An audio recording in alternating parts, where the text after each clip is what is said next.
सत्तेत येण्यासाठी केलेले प्रयत्न यशस्वी झाले आणि त्याचं बक्षीस मिळालं नाही की राजकारणी खट्टू होतात। महायुतीतल्या सत्ता संघर्षाचं हे उघड गुपित आहे। मात्र या सत्ता संघर्षाला सोमवारी नवी फोडणी दिली गेली आणि शिवसेनेकडून भाजपा नेतृत्वावर पहिल्यांदाच इतका थेट आणि इतका तिखट हल्लाबोल केला गेला। निमित्त होतं लाडक्या बहिणीच्या संख्या कपातीचं। नमस्कार, मी प्रसाद काथे आणि आपण पाहताय जय महाराष्ट्र न्यूज। आजचा मुद्दा आहे लाडक्या बहिणी कुणामुळे बाद झाल्या। या निमित्तानं शिवसेनेच्याकडून सरकारमध्ये असूनही एक उघड भूमिका पहिल्यांदाच घेतली गेली। शिवसेनेचे प्रवक्ता अरुण सावंत यांनी सार्वजनिकरित्या समाज माध्यमांमध्ये असं म्हटलं की बाद झालेल्या लाडक्या बहिणींच्यासाठी मुख्यमंत्री फडणवीस जबाबदार आहेत। शिवसेनेच्याकडून अरुण सावंत यांनी घेतलेली भूमिका काय आहे ते आता आपण पाहणार आहोत।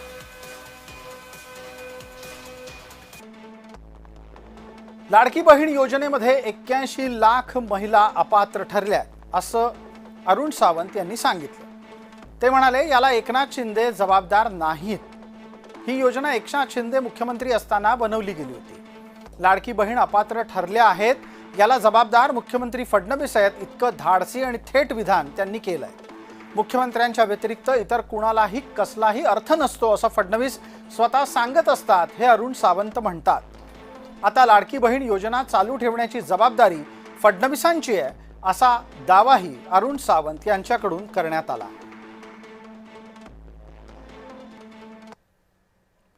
मुळात लाडकी बहीण योजना ही राज्य सरकारच्या एकूणच तिजोरीवरचा भार आहे, हे कधी लपून राहिलं नाही।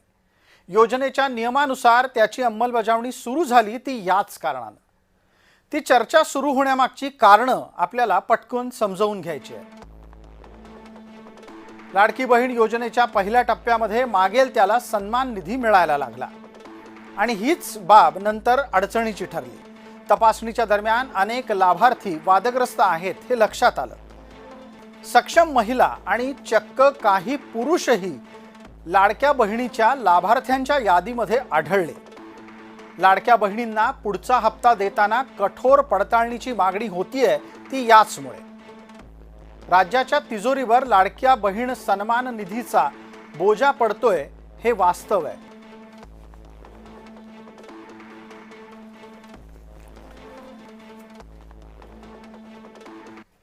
केवायसी करण्यापासून सुट्ट्या दिल्या जातात।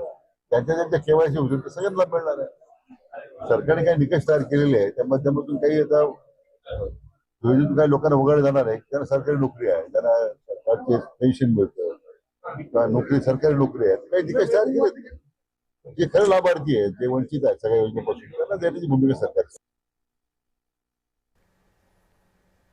दरम्यान लाडक्या बहिणीला लाडकं नाही हे सांगण्याच्यासाठी काय निकष लावले जात आहेत तेही पाहायला हवेत आणि हे निकषच आता मोठ्या संख्येनं लाडक्या बहिणींना बाद करायला कारण ठरलेत।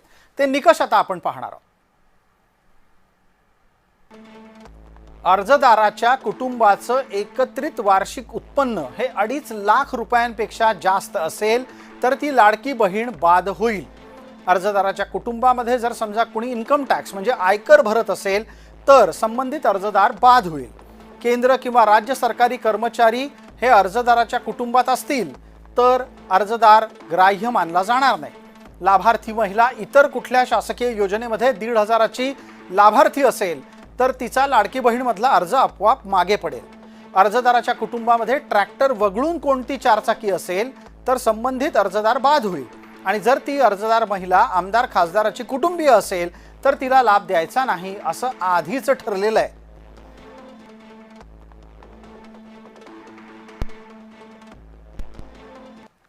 साडेचार पावणे 5 लाख अशा महिला आहेत ज्या 65 वयोगटाच्या पुढे गेलेल्या आहेत, जे वयाचा निकष आहे तर त्यामध्ये असतील। त्याच्यानंतर याच्यात सरकारी कर्मचारी ज्यांनी लाभ घेतला होता ते काही हजारांमध्ये होते, 14,000-14,500 असतील। त्यांच्याकडून वसुली जी आहे ही गेल्या 8 महिन्यापासूनच सुरू आहे, त्याच्यामुळे ते याच्यामध्ये आहेत। तर अशा पद्धतीनं काही नमो शेतकरीचे आहेत जे नमो शेतकरीचाही लाभ घेत होते, याचाही घेत होते, तर अशा पद्धतीनं ते साधारणपणे हा आकडा आहे।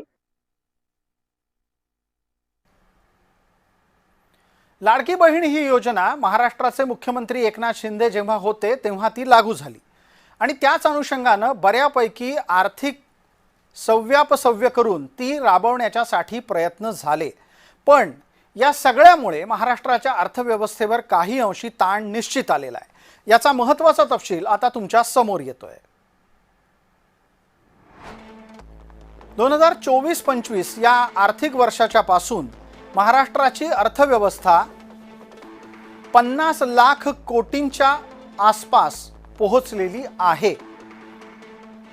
लाडकी बहीण योजनेच्या साठी 46,000 कोटी रुपयांची प्रतिवर्षासाठी तरतूद केली आहे असं सरकार सांगतं।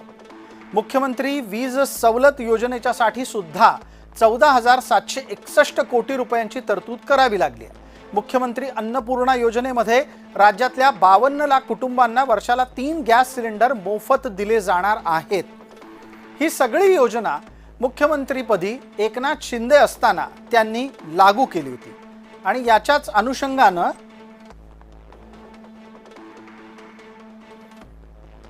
पुढील वाटचाल होत राहिली। आपल्या लाडक्या बहिणींना आम्ही आत्मनिर्भर करण्याचं काम केलंय, आत्मसन्मान मिळवून देण्याचं काम केलंय। लाडकी बहीण योजना सुरू केली तेव्हा अनेकांनी विरोध केला, पण मी आपल्याला सांगतो या व्यासपीठावरून कोणी माईकाला लाला तरी लाडकी बहीण योजना कधीही बंद होणार नाही। आणि म्हणून लाडक्या बहिणींचं सक्षमीकरण हा आमचा अजेंडा। या सगळ्या मुद्द्यावर एकनाथ शिंदे कितीही आग्रहीपणे लाडक्या बहिणीचा विषय लावून धरत असले तरी पण इतर अनेक कारणांनी ते सध्या नाराज आहेत। एकनाथ शिंदेंच्या नाराजीची काही कारणं अतिशय स्पष्ट आहेत आणि त्याच निमित्तानं ही कारणं सातत्यानं महायुतीमध्ये वादाचं कारण ठरतायत। एकनाथ शिंदेंना सध्याच्या सत्ता वाटपाबाबत असमाधान आहे। ज्या पद्धतीनं भाजपानं आपल्याला सत्ता दिली आहे ती त्यांना काही पसंत नाही।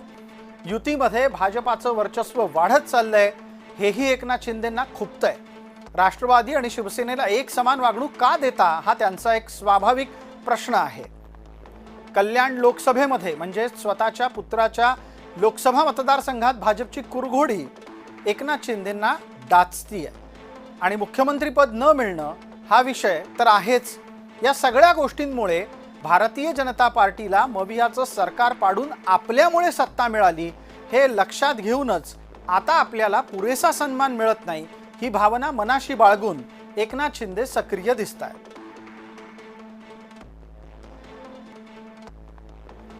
भारतीय जनता पक्षासाठी एकनाथ शिंदे हे लग्नाच्या मांडवातील पोराकडची मंडळीपैकीचे आहेत। म्हणजे कशासाठी रुसतील सांगता येत नाही, कशासाठी नाराज होतील हे सांगता येत नाही।